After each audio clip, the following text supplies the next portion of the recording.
Voting की तारीख जैसे जैसे करीब आ रही है, बीजेपी के प्रधानमंत्री पद के उम्मीदवार नरेंद्र मोदी पर विरोधियों के हमले तेज होते जा रहे हैं।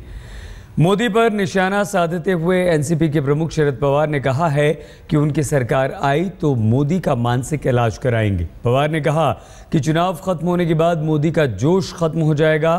तो कांग्रेस के महासचिव दिग्विजय सिंह ने महाराष्ट्र के नांदेड़ से कांग्रेस के उम्मीदवार अशोक चव्हाण का बचाव करते हुए मोदी को लपेटा। दिग्विजय सिंह ने कहा कि चव्हाण पर कोर्ट में कोई केस नहीं है। उल्टे दिग्विजय सिंह ने मोदी पर ही सवाल दाग दिए।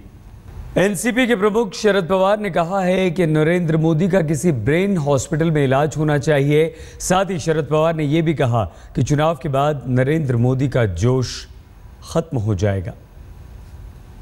एक माळीचा फूट कधी तुरुंगामध्ये गेला होता, त्यांनी कधी इंग्रजांना विरोध केला होता, कधी संघर्षाची भूमिका घेतली होती, कधी स्वातंत्र्य मिळवण्यासाठी खस्ता खाल्ल्या होत्या आणि म्हणून समाजाच्यासाठी देशाच्यासाठी गुलामगिरीचं बाहेर काढण्याच्यासाठी ज्यांनी दोन पावले सुद्धा टाकली नाही, आज ते ग्रस्त सांगतायत काँग्रेस मुक्त देश करायचा आहे। माझ्यावरती काहीतरी परिणाम झालेला आहे। उगीच काही जास्त बोलण्यात अर्थ नाही। निवडणूक संपेल, त्यांचा पराभव करू आणि चांगलं कुठं हॉस्पिटल असायचं बघू, आम्ही त्याच्यावर लक्ष देऊ।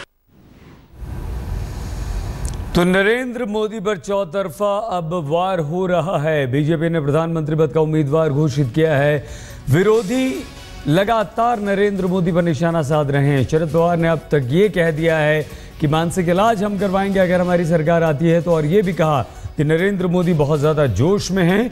नरेंद्र मोदी का जोश चुनावों के बाद खत्म हो जाएगा। तो दिग्विजय सिंह ये कहते हैं कि नरेंद्र मोदी अशोक चव्हाण पर सवाल ना उठाएं, येदियुरप्पा पर क्यों कुछ नहीं बोलते, उन्हें अपनी पार्टी में दागी नेता क्यों नजर नहीं आते।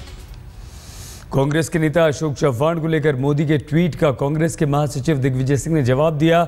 मोदी ने ट्वीट किया था, अशोक चव्हाण की उम्मीदवार बनाकर कांग्रेस ने बेशर्मी दिखाई। दिग्विजय ने जवाब में लिखा है, मोदी के मंत्रिमंडल में एक दाखिल मंत्री हैं, लेकिन मोदी को शर्म नहीं आती। ये मोदी का तर्क है। चव्हाण के खिलाफ अदालत में कोई केस नहीं है, लेकिन येदियुरप्पा के खिलाफ अदालत में भ्रष्टाचार का मामला चल रहा है। लेकिन मोदी येदियुरप्पा की बात नहीं करते। कौन है बेशर्म? ये सवाल दिग्विजय सिंह ने नरेंद्र मोदी से पूछा है।